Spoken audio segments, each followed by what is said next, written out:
CEO of Young Boss Media and host of Master Plan. Show some love with warm applause for Monica Sekhmet Grant. Yeah.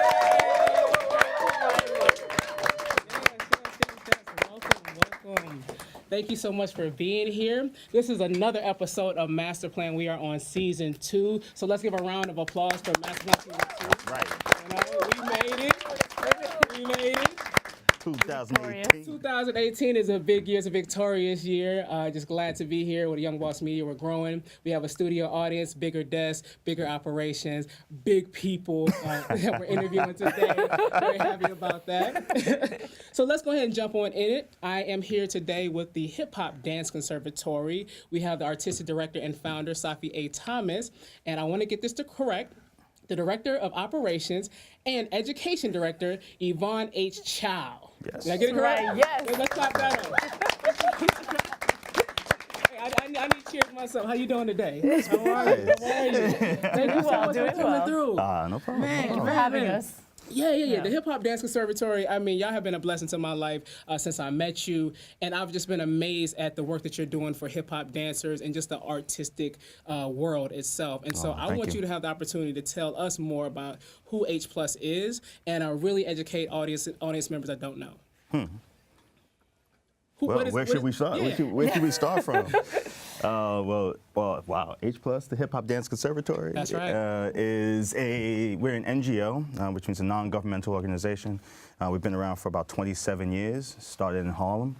And yeah, like that's where we started from. And it's centered around building out infrastructure and sustainability for hip hop dancers in particular, and then expanding out towards other artists and other dancers, within the entertainment field. So that's like in a nutshell who we are. Right, so this is your brainchild. Mm-hmm. So take me back 27 years ago. Like, why was this important to you? Because I was a teenager and I was angry. Okay. That's not How it all unique. started. Teenager and angry. And so I guess because of my parents, it's like that teenage angst was more directed towards making something actually happen, as opposed to just being angry about what didn't exist. I always felt that, because my parents, they were, I was about to say my parents were revolutionaries, but they were more, my parents were activists. Right. So, they always instilled in me the idea that it's important to not just be mad about things, but actually do something about what it is that you're seeing. If you're not going to do anything about it, my mom would be like, then shut up. That's right. If you're not going to do nothing. That's right. We got a shout out going on over here. Somebody try to Siri call shout in. out. Somebody try to call in on You that. have won the prize. Already. Monica, tell me, how about you're going to be We're here going in to call into 2018? 2018 right They now. want to know about Call H+. in. That's what it is. See? So tell me, Yeah. 27 years ago in Yes. Harlem, kind of Yes. set the scene for me. What was going on in hip hop at that point? Well, I think this was in the 90s, so like this was like at the pinnacle point where, a lot of cats was like doing a lot of different things. We were doing like music videos, a lot of people were on tour, like a lot of stuff was happening, especially with like, I think some of the core originators, a lot of them were like doing traveling and stuff like that. Harlem, again, is like the birthplace of a lot, especially in party dance. It's like they are like the birthplace. Harlem has always been the birthplace and the mecca of the arts, especially for us as African Americans. It's like that is our mecca. That's our mecca. You know what I mean? Yeah, all across the world. So it's like I always thought that was very interesting that that's where we started. And with the support of people like Congressman Rangel and a few other people, I started a community service organization to get a lot of the people from the St. Nicholas houses and also from the Polo Ground houses and get them together. And we started this program. It was supposed to be just for dance, but then realizing that a lot of them had different issues that they were battling, either at home or in school, we started to make certain changes to what the program was. So it's turned from just a dance program into what we called an edutainment program. Right. So they were dealing with, we were learning dance and things like that, but then also doing things like teen violence, teen pregnancy, HIV and AIDS, like dealing with all these things, and then also them going out and doing outreach into their own community. So it was really interesting. Yeah. So in essence, you're an organizer. Yeah. Yeah. That's dope. That's dope. I didn't look at it that way back then, but Well, yeah. anytime I hear like going door to door to random people, because I'm like, can well, you what is the dance? response? What was the response of people saying, one, why are you at my door? Because that's what I get. Like, why are you here? And then talking about dance, like, what you want to dance for? Yeah, like, it what was the interesting. response? It was interesting. Because again, like I said, I was very young, and it was a very interesting response actually. I thought that nobody was going to come, quite honestly. Really? And yeah, it was like I remember 2 dancers showed up. There were sisters. It was 2 dancers that showed up, and I guess first they were days. the ones that were like checking it out. Like, all right, let me see if he's legit. All right, if this is legit, then maybe I'll tell some of my other friends Right, about right. what you're I'll bring the doing. block later. Right, Yeah, right. yeah. So it's like it was 2 sisters, and they came through, and they did the program that day, and then no, we weren't going to meet up again until like I think it was a Friday. So it was 3 days later, and I walked in, and the room was packed. It was like Wow. 20 some odd, like 30 some odd people. Wow. So they I was told like, wow. what the everybody hell? else. Wow. Yes, it was crazy. So you were serving a need. Yeah, it was crazy. What do you think it was that you were tapping into that made it go from 2 to 30? I don't know. I mean, I think dance was definitely like always the cornerstone of it. It was like wanting to have something to do, and something that was, for a lot of them, like like it was like keeping them off the streets. So it was like, Right. so it was doing that, and then at the same time, like I said, as the program developed, we started giving more services. It's like services to the community. That they needed. Yeah, so it was like, I don't know, I was just young. I had money to burn at the time, That's and I right. was Where just you get like, that money Now we're getting to the real I wanna question. know. Okay, so How is this being funded, sir? I mean, it was, the 90s in Harlem. I was, I always was doing, knickknacks, little different things, Hey, I hear you. I understood. Black man in America, shout out to hip hop,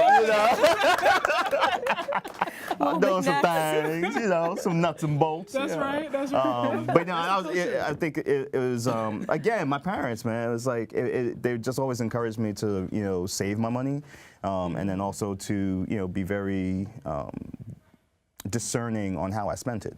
Right. And right. Until that point, I never really had a reason to spend money. My parents were very gracious enough to, house God bless me them. and to take care of me Right. and to feed me and and help me travel. So I was very grateful for that. Living in a black household, rent free. You were the one That's percent.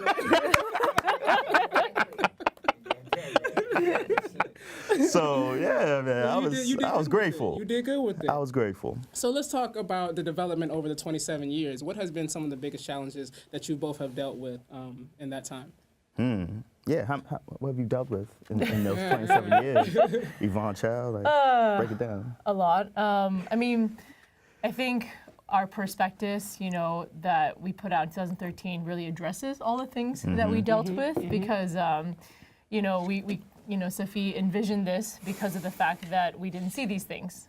So I think going back to, talking about H+ being here for sustainability for dancers, I think that's one of the biggest challenges is how do you sustain an art form that in its beginnings is unsustainable, and how do you start to create a platform of higher education where people can come in and actually gain the knowledge to be able to start addressing all those different, you know, needs that dancers have, and not just hip hop dancers, but really all dancers. Right. So, you know, everything from trying to get studio space to, you know, rehearsing. Hi, you know, I'd like to, you know, get studio space. Oh, great. What are you gonna do? Right. Hip hop dance. Oh, you know what? I just realized that that's not available anymore. I'm so sorry. Right. Same thing with theater Oh space. yeah, we dealt with that for a right? long time. Long time. Yeah. A long time. Talk about it. Yeah, man, we dealt with that for a long time. Yeah. Like, no, it was like there was a moment where like they did not want hip hop dancers anywhere near their studios. And by hip hop dancers, what they were really saying is we do not want blacks and Latinos in our dance studios. Right. And it was a thing of where it's funny because like a lot of these same dance studios back then that were turning us down, today, like that's their main bread and butter is hip hop classes. It's trending. I'm It's like, popping. this is interesting. It's like that's their bread and butter, and it's really it's always interesting to see that, you know. So it's like, you know, hip hop has always been one of those things. You know, it's like, you know, we have a term in the community, like we say, culture vultures. You know, where it's like there are people from outside. There are those outside of the culture that come in. And they don't necessarily see value in what we are doing unless they can somehow profit from or benefit from our art without including us in that art. And so it's valuable, and that's why, you know, I started this in the first place. Was, you know, I always thought it was important for us to have, you know, our own institutions. That's right. You know, it's I don't have to go to Harvard and get their validation to then have a class in their institution. That's right. It's like, why don't we have our own institutions? We validate ourselves through our own art, through our culture. Let that be, you know, let us have our, you know, our avenue towards, you know, sustainability and success without having to seek validation from the very people who are attempting to modify or shift our cultural narrative, you know, because then it's our culture being seen through the lens of someone else's culture. Absolutely. And when that happens, you lose perspective, you lose the respect for your own cultural narrative, and it's being told through someone else's mouth. Right. And that's something that I've always thought, you know, should be different. You know, it's like, you know, why can't we tell our own stories, and why can't we just see value in what we have? Absolutely. We're still untapped oil that we can get into. Exactly. And so when I came across Dance Smart, that's why I was so amazed. Because I was like, oh, there's somebody already doing what I've been thinking of. And he's been doing it for a long time, and they have a structure. And this is a system, and they got positions and they got titles, and like, as young people, they're my age. Where have I been for these 27 years? You know? And they feeding people. You know how many nonprofits I work for, and they ain't gave me no food? You know, I be hungry at work, and it's like, y'all feeding people. And so what Dance Smart is, they have a dancer-run grocery program. Yes. And it's not just, I mean, it's not what you think of. Like, you go in there and like you have smiling faces. You have Safi on the DJ playing all your best tunes. Yes, you got yes. Chipotle. You're eating. You're dancing. You're learning how to break. You know. And then you get to take groceries home, and it's not like some shelter program. It's like, I got some good groceries. And so I'm like, oh, you got turkey, you got pasta, you got lettuce, squash. I asked her, like, what I do with the squash? She said, Google it, take it. Google plus squash, okay. True. And so that's how I became so amazed just about what you were doing. And I just kept asking questions, and I was like, well, come to the next event, come to the next event, come to the next event. And I was like, and that's how I got involved, really. And she kept pulling me in, and there's just so much. It's an onion. It's an onion. And so, you know, I'm all Young Boss Media. It's like, we got to own everything. We got to own our media. Yes. We have to own our images. We have to have Community value. economics. Absolutely. You know, I moved to Harlem because of Marcus Garvey, Malcolm X. Everything started in Harlem. So it's like, that's why I'm here doing this, you know? And so, one, I know they're giving me a signal I got to go. But first of all, I want to say, one, tell us where we can find you. Tell us how we can reach back out to you, find more information about you. You have a Dance Smart coming up. Yes, we do. You have Othello coming out in the spring. Yep. I want you to talk about that. Othello or Both. okay, Everything. yeah. Everything. Calendar's deep. All right. It is. yes. It is. So we have Dance Mart, as you said. That's going to be happening the last Saturday of every month. You can find all the information on our website, hdcny.org. We also have something new coming out, which is going to be under our medical research pillar. It's called SPA. It's going to be Specialized Physical Therapy and Assessment. So sort of like Dance Mart, but on the pampering wellness side. So free, I'm excited about classes, free massage, free body alignment, acupuncture, things like that. So look out for things about that. Awesome. And then Othello, created by our artistic director for our repertory company, Theater of the Mind, also coming out in the spring as well, also on the website as well. So Awesome. those are some of the main things, that- Awesome. And I know if people are thinking like, do you have to be a dancer? I'm gonna say, listen, when I came into Dance Mart, I said, I'll become a dancer. so that I can come to Dance Mart. I will come so I can access the groceries. I gotta change my title. I went home and deleted my resume. I'm a dancer. Yes, is what I need Do you to see do. this? Let me in right now. Yeah, Need a Chipotle. So this is a movement, Yes. and so I'm just so happy that you could be here for the first episode Yes, of yes. Master Plan. We're Thank glad you to so be here much. too. Awesome. And where can people find you? Said the website. Say it again. Yep. Say it again. So it's hdcny.org. Awesome. Yep. Thank you. Thank you. Pleasure. Thanks so much.